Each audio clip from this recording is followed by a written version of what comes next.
Hendra udah masuk, Hendra. Ya.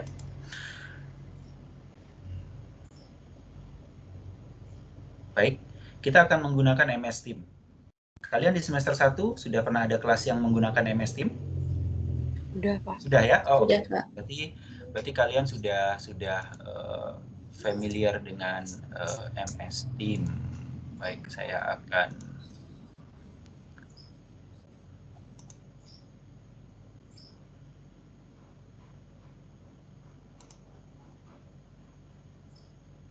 sudah terlihat layar saya ya?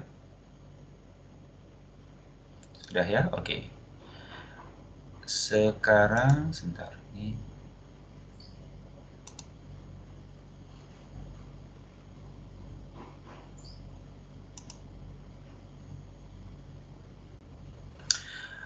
Di files di bagian kelas material, kalian akan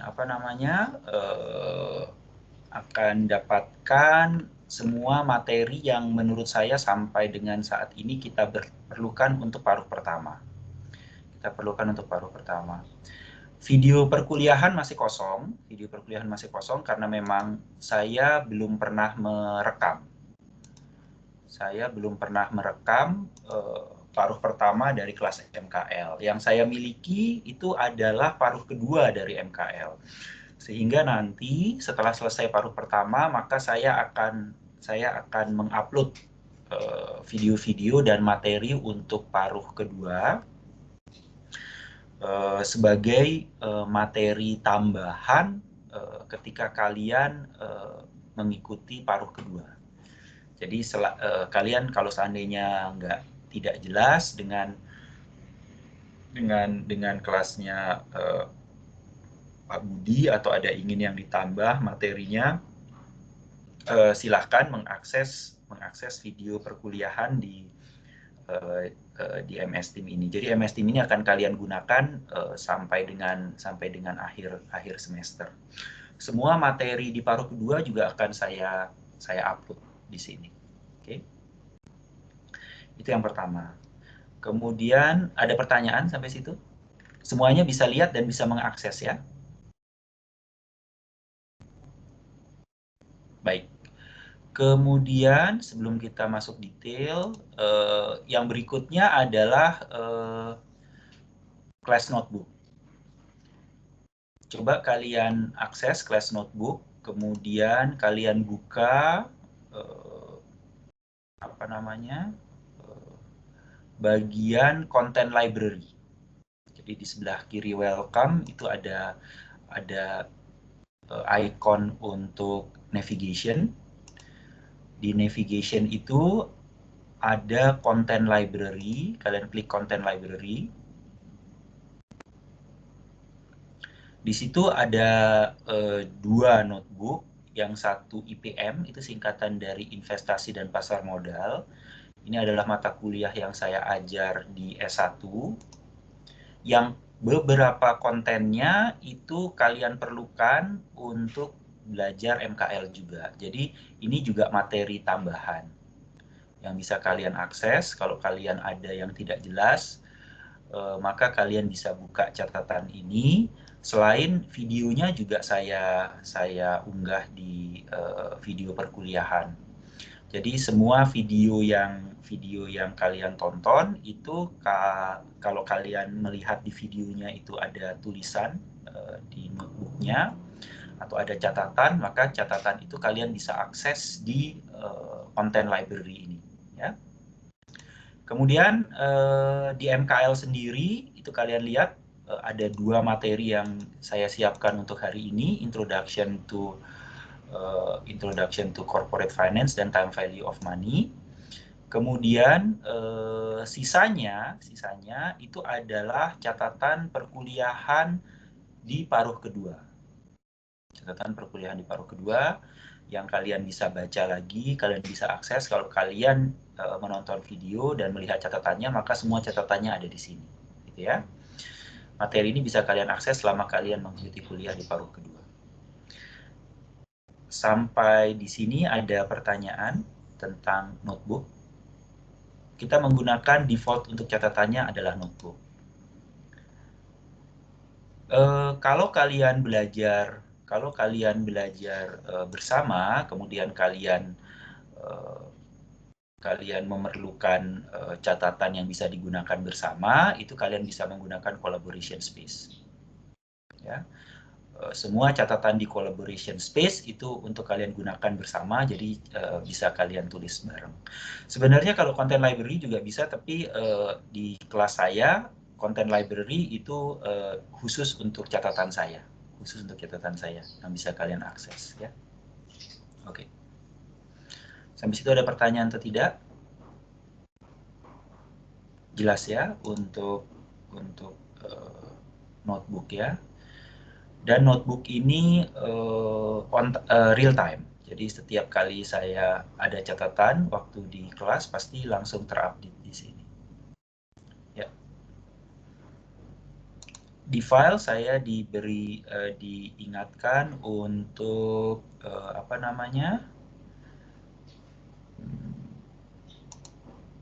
aturan kelas selama online. Kalian baca salah satu aturan yang mulai berlaku sekarang adalah kewajiban untuk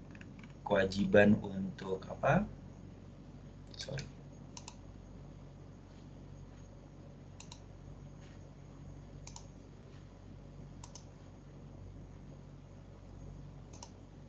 Dari tadi ini ya.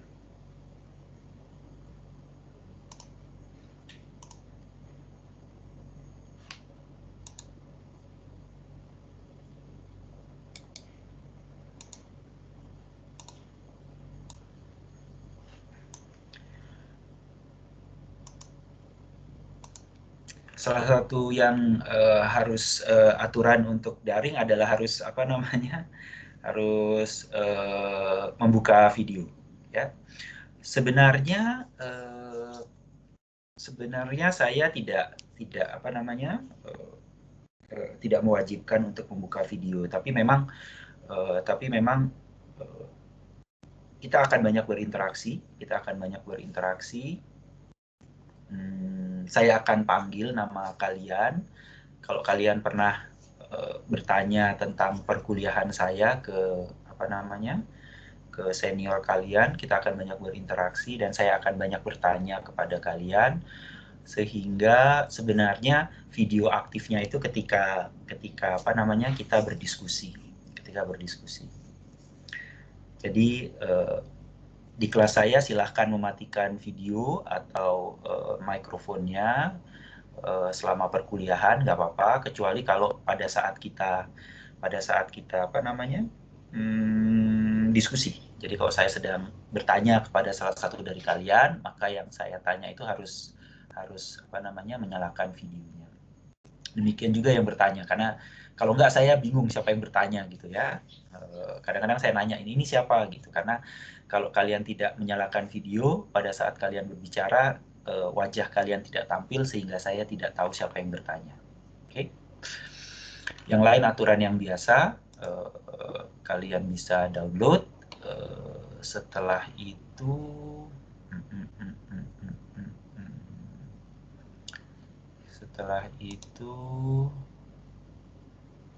silabus.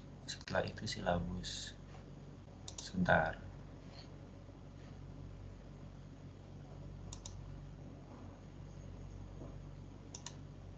Nurul.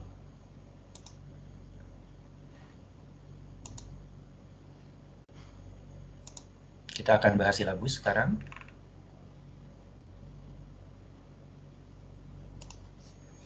Ya, ada perubahan di silabus kalian.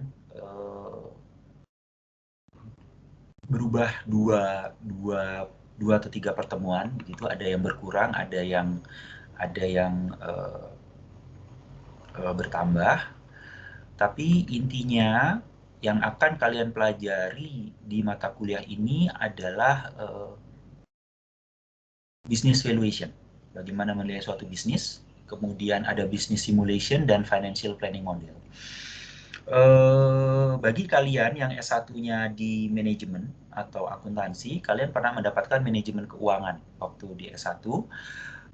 Ini adalah lanjutannya. Ini adalah lanjutannya. Untuk beberapa hal, topiknya adalah lanjutan atau pendalaman dari materi yang sudah pernah kalian dapatkan waktu S1. Jadi seperti yang time value of money yang pertemuan pertama, kemudian yang kedua NPV, investment, pokoknya semua kebutuhan investment itu sebenarnya lanjutan dari kalian waktu belajar MK. Tapi untuk capital structure mungkin ada beberapa yang waktu di S1 tidak sempat dibahas oleh dosennya. Ada yang sudah dibahas, tapi akan kita bahas lebih detail di mata kuliah MKL ini. Begitu juga dengan treasury management. Treasury management itu working capital, jadi di bagian current asset dan current liability, nah itu juga akan dibahas lebih detail. Yang baru untuk semester ini, itu kenapa keterangannya juga masih, detailnya juga masih kosong, itu value enhancement. Value enhancement itu sebenarnya lanjutan dari business valuation. Nah, karena masih baru dan step-nya itu lebih advance, sebenarnya pada bagian ke-6 ini, value enhancement, sebelum masuk ke materi ke Damodaran chapter 31 dan 32, kita akan review business valuation basic-nya. Business valuation basic-nya. Karena basic dari business valuation kalian akan gunakan untuk memahami topik ke-6, value enhancement, 7, merger acquisition, nanti juga waktu kalian belajar chapter bagian nomor 9, valuing your startup firms. Nah, di silabus ini basic dari valuation tidak diberikan. Karena itu kita akan ada kelas tambahan khusus untuk membahas basic value. Basic valuation. Oke. Sampai di situ untuk topik, ada pertanyaan atau tidak? Mumpung saya ingat ya, karena apa namanya,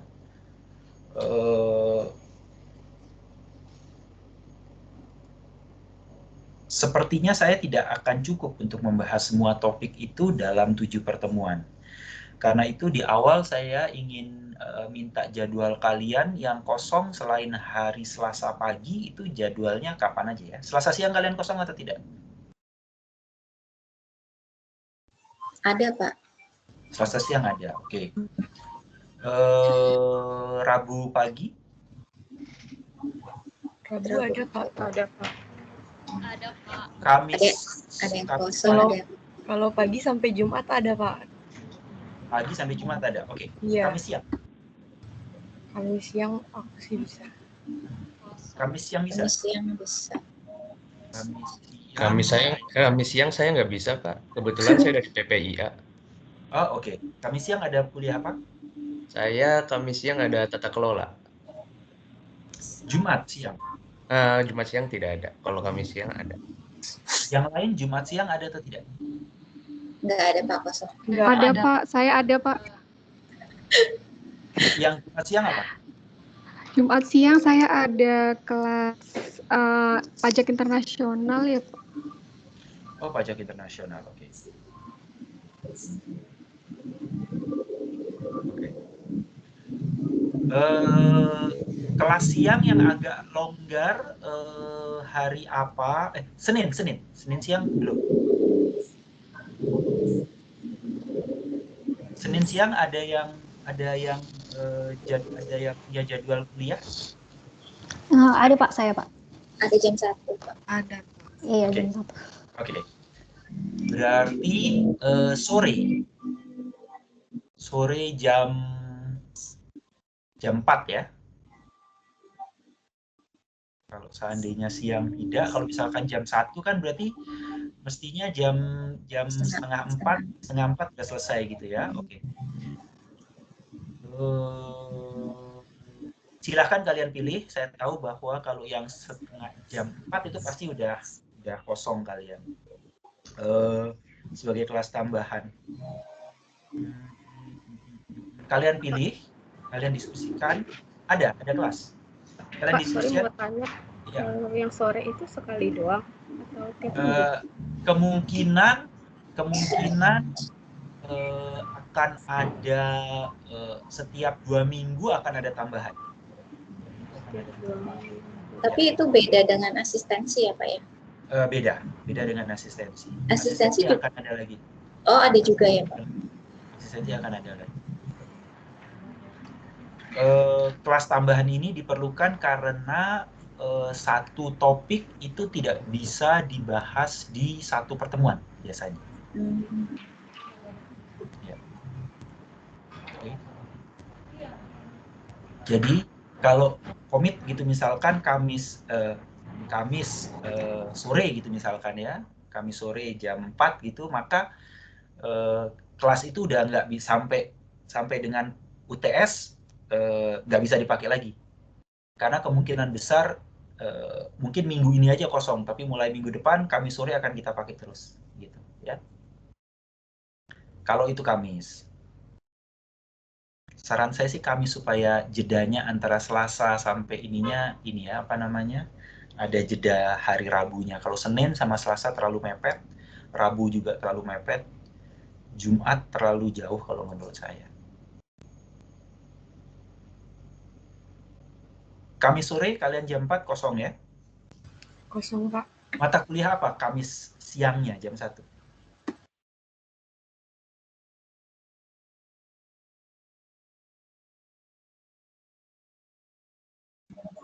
Saya Kamis ada pagi sih Pak, siang kosong. Siang kosong. Tadi yang Kamis ada siapa yang?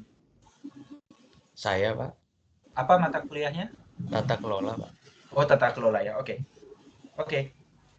Berarti kalau yang ada kuliah pagi, Kamis berarti punya waktu untuk persiapan. Jadi Kamis sore jam 4 ya. Ketua kelas siapa ketua kelas? Nggak ada. Kalian ini ya, kalian apa namanya? Kalian pilih ketua kelas biasanya untuk mengkoordinir kalau ada tambahan, kalau ada info gitu ya. Tapi kita punya WA group, jadi semua pertanyaan bisa disampaikan lewat WA group.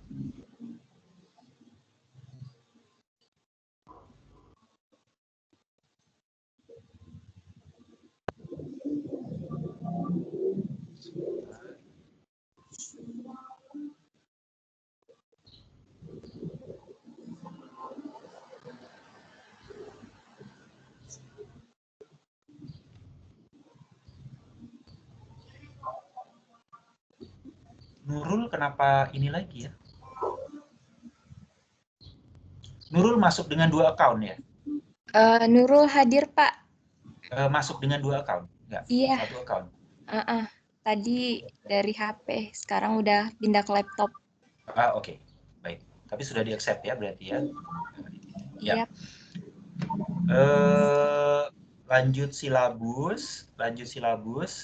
Karena ini silabus baru, maka mungkin strukturnya akan seperti ini. Topiknya ada 7 topik yang akan kita pelajari.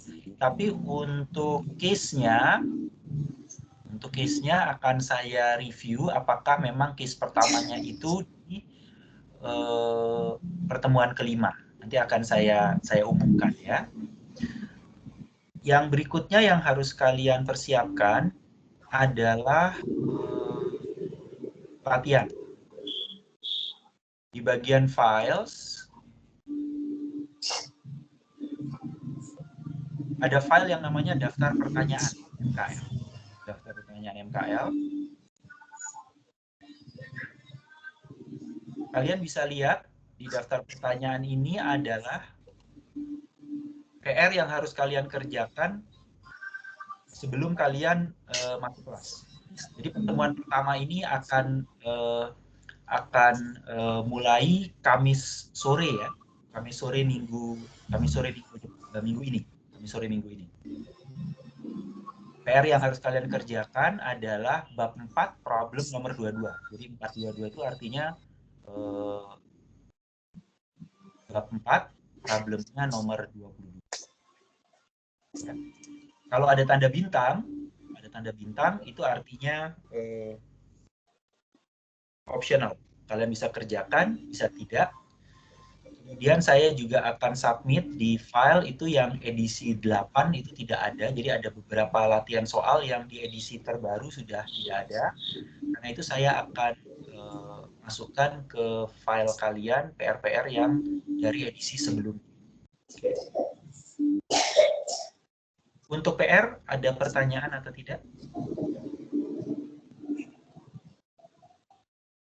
Ini dari buku apa ya, Pak? Oke, buku yang akan kita pakai adalah buku Ross. Jadi di bagian file, kelas material, ini ada dua buku, dua buku yang akan kita gunakan di paruh pertama. Yang pertama adalah Ross, ini yang namanya Corporate Finance, yang edisi ke-10, Stephen Ross. Kemudian yang kedua adalah Damodaran. Damodaran saya belum dapat soft copy-nya. Nanti kalian di paruh kedua juga akan menggunakan Ross dan tambahannya adalah Eijkman. Buku ini tidak boleh disebarkan lagi, hanya dipakai untuk perkuliahan ini dan hanya dalam perkuliahan ini gitu ya. Jadi ada 3 buku yang kita pakai, Ross, Corporate Finance, kemudian Damodaran itu Valuation, itu paruh pertama. Kemudian nanti di paruh kedua kalian akan menggunakan Ross lagi dan Eijkman untuk International Finance. Oke. Yang tadi saya sebutkan yang di mana namanya di sini adalah buku Ross. Jadi apa namanya?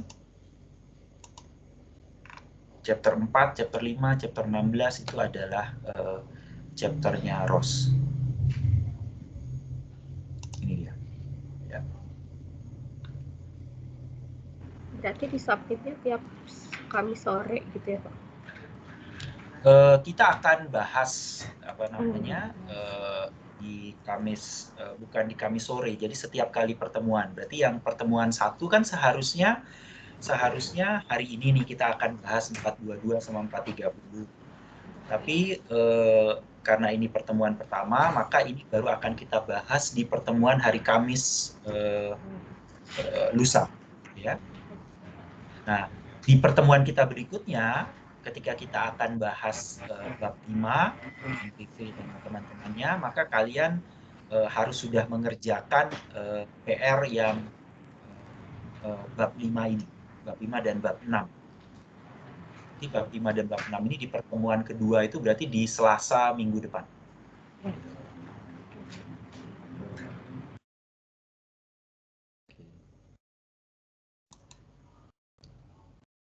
Sampai situ ada pertanyaan tentang PR?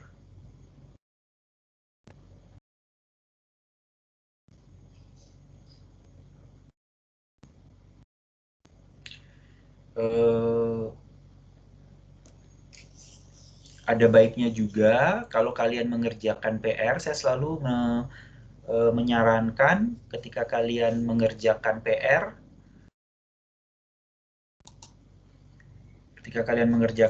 kalian mengerjakannya berkelompok. Jadi apa namanya, bersama, diskusi, dan kerjakan bersama gitu ya. Masukan dari kelas online adalah selama ini saya mengajarnya sudah 2 kali online MKL, itu latihan tetap diperlukan. Jadi kalau offline itu biasanya di kelas saya ketika menjelaskan itu selalu sambil mengerjakan soal. Nah, waktu online metodenya diubah. Jadi ada penjelasan dulu, kemudian pembahasan soalnya itu di belakang sesi tersendiri.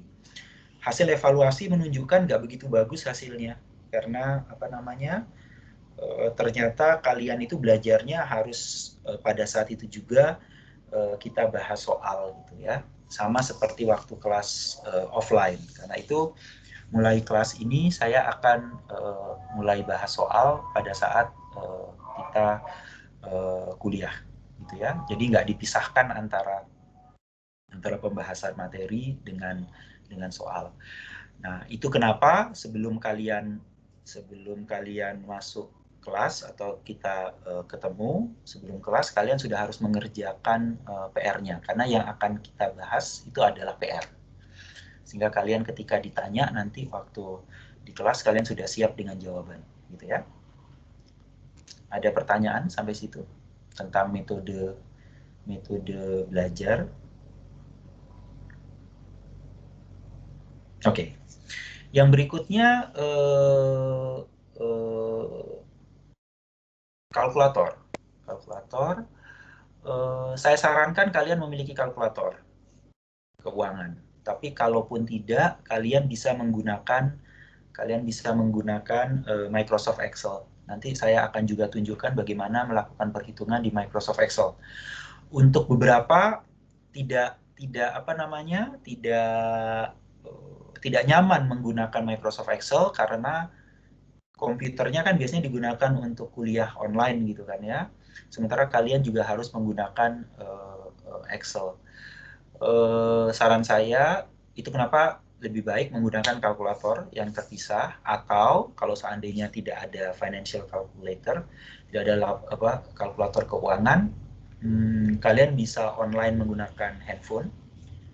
Jadi ada versi handphonenya untuk Teams, kalian download, kemudian kalkulator komputer kalian full untuk mengerjakan soal atau membaca membaca materinya atau membuat catatan gitu ya. Karena handphonenya kan hanya dibutuhkan untuk video dan suara kalian saja gitu kan ya. Itu sih saran saya ya. Sampai situ ada pertanyaan atau tidak?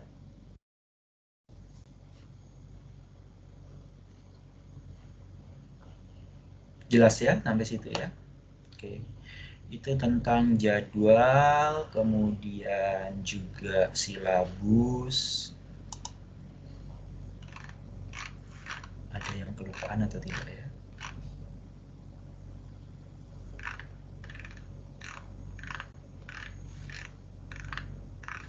Penilaian. Penilaian akan dari PR, tapi sebagian besar berasal dari diskusi kita. Jadi setiap kali diskusi, saya akan mengassign nilai kepada kalian.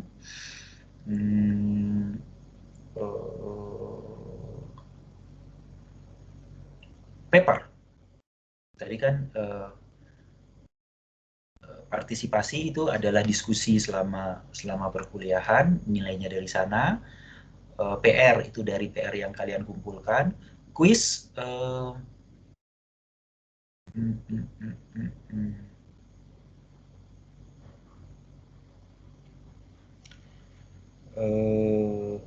saya belum memutuskan apakah akan ada quiz atau tidak. Tapi kalau seandainya ada quiz, maka quiz itu akan saya berikan setelah materinya selesai. Oke. Dan quiz biasanya saya berikan berasal dari PR. Jadi kalau kalian sudah mengerjakan PR-nya, kemudian PR-nya sudah dibahas, maka quiz itu sebenarnya hanya mengulang apa yang kalian kerjakan waktu kita diskusi PR di kelas sebenarnya. Hanya mungkin angkanya diganti. Tujuan dari quiz sebenarnya untuk memperlancar dan mempercepat kalian ketika mengerjakan soal. Jadi saya juga dapat gambaran, oh ternyata waktu 30 menit untuk soal yang standarnya 30 menit, ada yang cukup, ada yang kurang, ada yang lebih gitu ya. Jadi nggak kalian tahu, oh ternyata saya masih perlu banyak latihan karena waktunya nggak cukup gitu ya. Itu tentang kuis. Mungkin kita akan ada satu atau dua kuis ya. Saya belum putuskan. Oke. Paper. Ada 2 kasus yang akan dibahas di paruh pertama dan ada 2 kasus yang akan dibahas di paruh kedua. Papernya berkelompok, kalian kerjakan paper seolah-olah kalian sedang mengerjakan tesis kalian, ya. Jadi nanti waktu kalian akan membuat tesis, itu akan sama persis ketika kalian mengerjakan paper di kelas. Jadi ada masalah yang sedang dihadapi oleh suatu perusahaan. Untuk MKL kasusnya masalahnya adalah masalah keuangan. Ya. Kalian baca kasusnya, itu sama saja ketika kalian datang ke perusahaan untuk melakukan observasi atau interview. Kemudian dari kasus kalian menentukan apa pertanyaan atau apa masalah yang sedang dihadapi oleh perusahaan. Beberapa kasus sudah ada pertanyaannya. Tapi kalau kalian mengerjakan di tesis ketika kalian datang ke perusahaan, belum tentu ada pertanyaan. Nah, pertanyaan itu kan muncul dari masalah yang sedang dihadapi oleh perusahaan gitu ya. Sehingga kalian kalau mengerjakan tesis, kalian bertanyanya masalah apa yang sedang dihadapi oleh perusahaan. Kalau kasus, ada kasus yang ada pertanyaannya, artinya masalahnya sudah diberikan kepada kalian. Ada yang tidak ada masalahnya. Jadi kalian harus menentukan masalahnya apa. Setelah menentukan masalahnya apa, maka kalian akan menggunakan teori yang sudah kalian pelajari, menggunakan buku atau menggunakan materi kuliah untuk mencari solusi dari masalah tersebut. Yang kalian presentasikan ke saya adalah solusinya. Jadi presentasi kasus itu PTX gitu misalkan, masalahnya apa? Misalkan kelompok kami melihat ada 3 masalah yang sedang dihadapi oleh perusahaan. Biasanya masalahnya adalah masalah keuangan ya, karena ini adalah kasus MKL. Masalahnya adalah A, B, C. Kemudian untuk masalah A, solusinya adalah ini.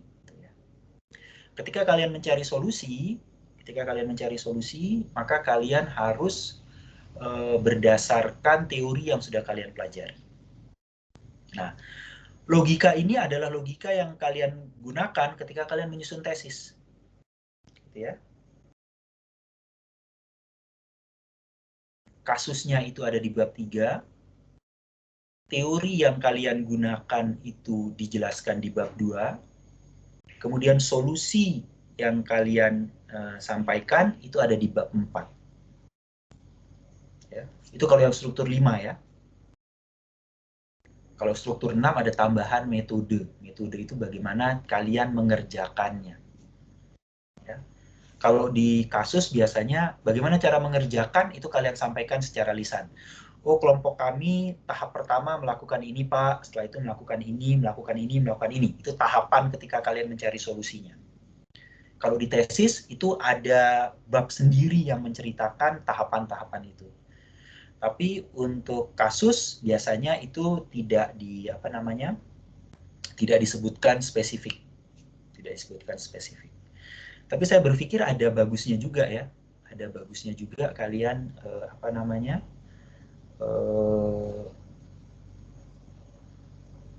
kalian menggunakan struktur tesis di paper kalian. Bagaimana saya membuat paper? Sama seperti kalian membuat tesis. Ada abstrak di awal, kemudian susunan tulisannya terdiri dari 6 bagian. Nomor 1 adalah pendahuluan. Di bagian pendahuluan kalian bercerita secara singkat, 1 atau 2 paragraf saja, kasus itu tentang apa. Kemudian yang paling penting dari bagian pertama adalah masalahnya apa. Pertanyaan apa yang kalian akan jawab, atau masalah apa yang menurut kalian ditemui atau dihadapi oleh perusahaan dalam studi kasus tersebut. Itu bagian pertama. Bagian kedua, singkat saja, teori apa yang akan kalian gunakan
Halo.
Saya terputusnya dari kapan ya?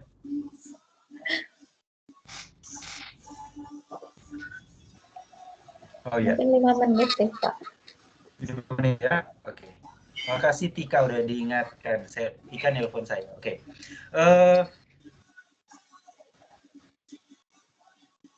Sebentar.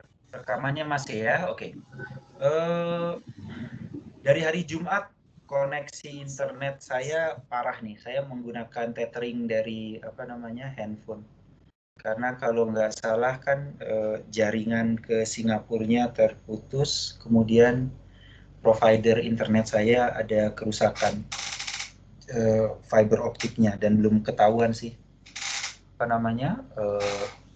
masalahnya di mana. Jadi seminggu ini kayaknya koneksinya nggak bagus. Jadi maaf kalau terputus. Saya lanjutkan tadi yang ada 6 bagian ya. 6 bagian sudah kan tadi ya. Bagian pertama itu cerita kasus singkat, kemudian pertanyaan atau masalah dari kasus itu apa. Kasusnya sebaiknya masalahnya itu berbentuk nomor. Jadi masalah yang dihadapi oleh perusahaan ini atau dalam kasus ini pertanyaannya adalah 1, 2, 3, 4, 5 gitu misalkan. Itu bagian nomor 1. Kemudian nomor 2, bagian yang kedua itu menceritakan teori apa yang akan kalian gunakan.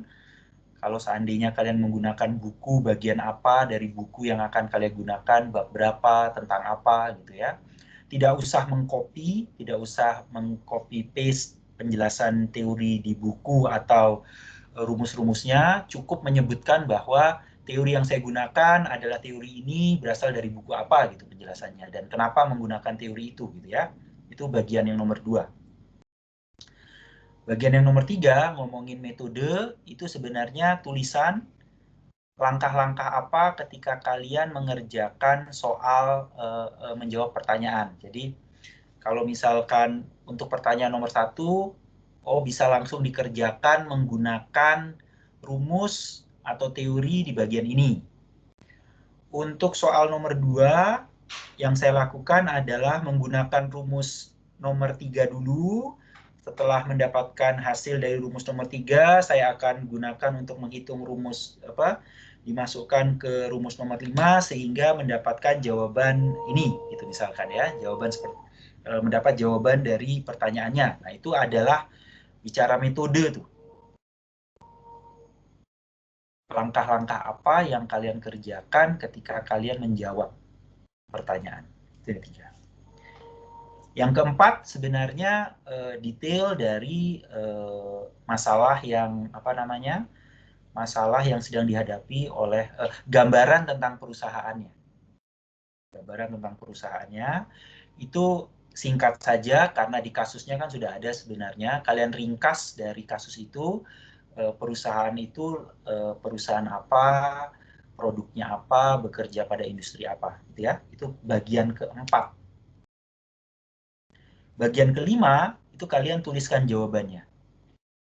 Kalau pertanyaannya ada 3, berarti bagian 5 itu ada 5.1, 5.2, ada 5.3.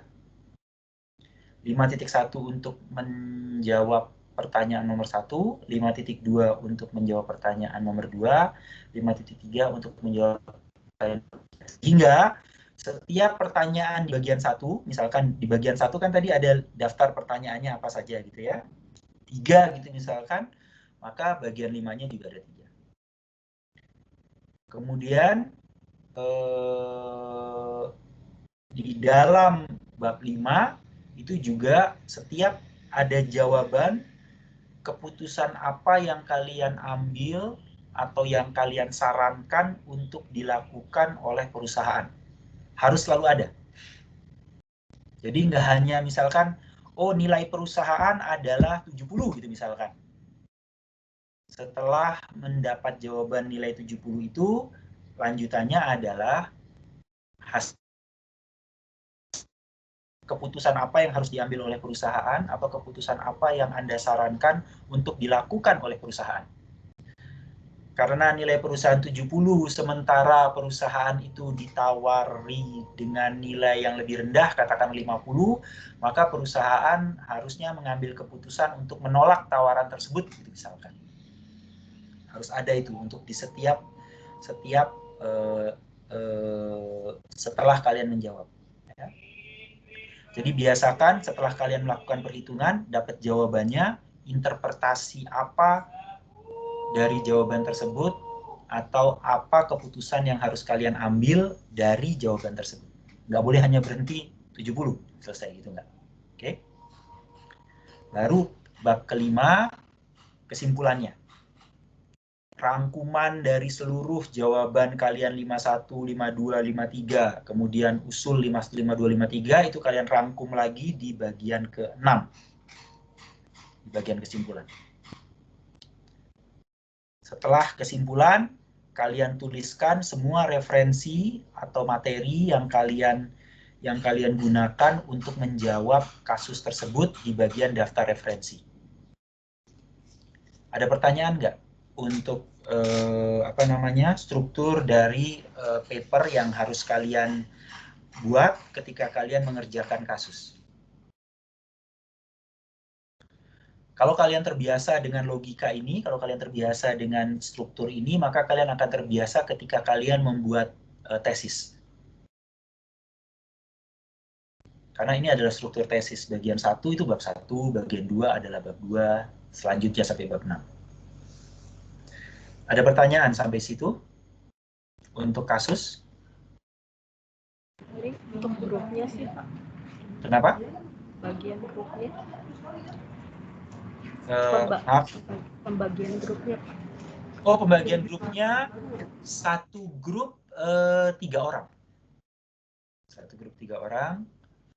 Silahkan kalian bagi sendiri. Ya. Yang akan presentasi, Pak? Semuanya presentasi. Oh, semuanya. Oke. Semuanya akan presentasi. Model presentasi saya sebenarnya saya tanya sih, misalkan kelompok 1, misalkan ada Yuli di situ. Saya akan langsung tanya, kelompok 1, Yuli, ini apa namanya? Tolong jelaskan kasus ini apa, jawabannya apa, pertanyaannya apa, solusinya apa, kayak gitu. Ya.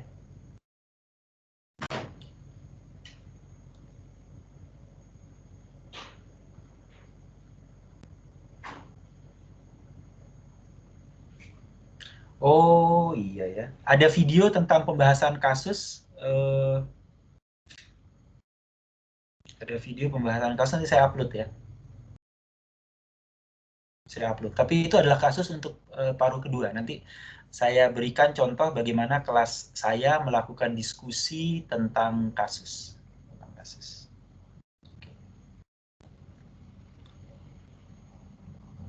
Tolong ingatkan saya di WA Group ya untuk mengupload video kasus. Sebenarnya saya ingin mengupload semua videonya, nanti akan saya upload semua videonya.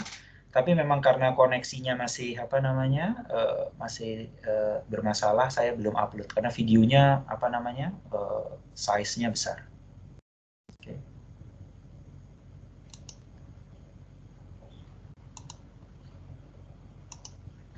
Itu tentang kasus. Itu tentang kasus.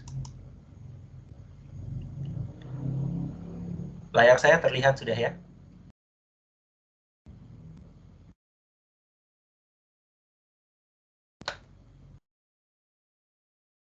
Layar saya terlihat atau tidak? Sudah, Pak. Ya, oke. Setelah kasus, paper untuk kasus, kemudian ujian tengah semester dan ujian akhir. Ujian tengah semester 25%. Seharusnya setelah kita melakukan diskusi di kelas, bahas PR, bahas kasus, mestinya sih UTS dan UAS tidak begitu sulit bagi kalian ya. Sejauh ini sih kelas saya oke dengan dengan soal UTS dan UAS, tidak mengalami kesulitan gitu ya. Kalau dibandingkan nilainya dengan kelas lain, seharusnya nilai kelas saya lebih tinggi. Artinya metode belajar kita itu lebih siap untuk UTS dan UAS ya. Kita ada kelas paralel. Ada yang tahu? Kelas malam ada kan ya? Nah, saya sarankan kalian punya WA group atau setidaknya ketua kelas kalian berkomunikasi dengan ketua kelas dari kelas paralel. Kenapa? Kalian harus tahu soal-soal yang dibahas di kelas paralel kalian. Karena nanti soal yang keluar di UTS dan UAS itu yang bikin dosen-dosen kelas paralel. Jadi saya akan membuat misalkan 2-3 soal. Nanti dosen kelas paralel juga akan membuat 2-3 soal. Biasanya yang saya keluarkan adalah soal yang saya diskusikan di kelas gitu kan ya. kelas paralelnya juga biasanya dosennya juga akan memberikan soal yang sudah pernah dibahas di kelas atau pernah dia diskusikan atau jadikan PR, sehingga kalian perlu informasi soal-soal apa yang dibahas di kelas paralel teman kalian. Itu kenapa saya sarankan kalian punya akses ke soal-soal atau diskusi kelas paralel, ya.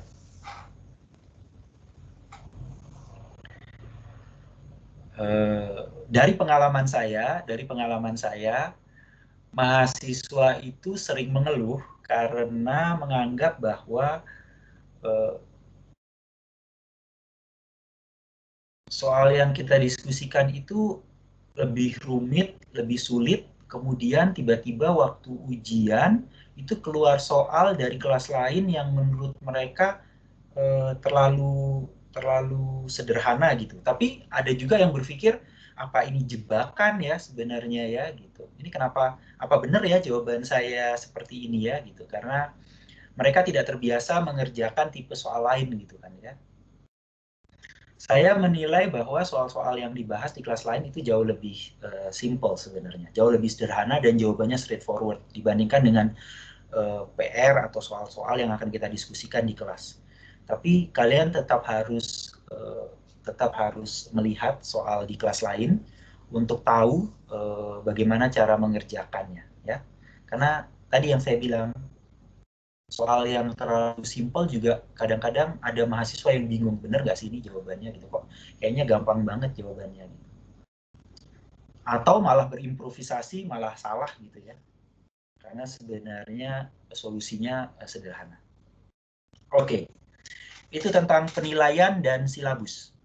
Semua skala penilaiannya 100, seharusnya tidak bermasalah sih dengan penilaian saya ya, karena selama ini tidak pernah ada mahasiswa yang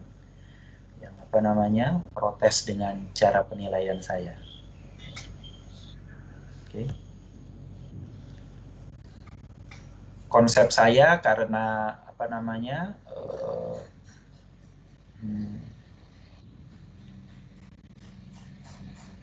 sebagian besar dari effort kalian belajar itu ada selama perkuliahan tatap muka ini gitu ya. Jadi sebenarnya porsi dari ujian itu sebenarnya kecil sebenarnya. Karena kita akan banyak berinteraksi dan effort atau waktu kalian atau usaha kalian itu akan banyak selama diskusi di kelas. Ya. Ada pertanyaan?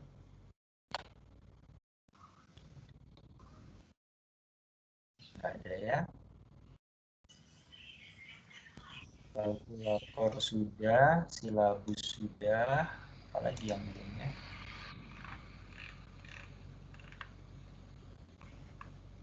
Ini ada bukunya, jadi pakai ada buku keempat kasus ya. Tadi saya sudah sebutkan Ross, Damodaran, ini yang untuk paruh pertama. Kemudian Eijkman, tambahan untuk paruh kedua. Brunner itu kasus. Ya.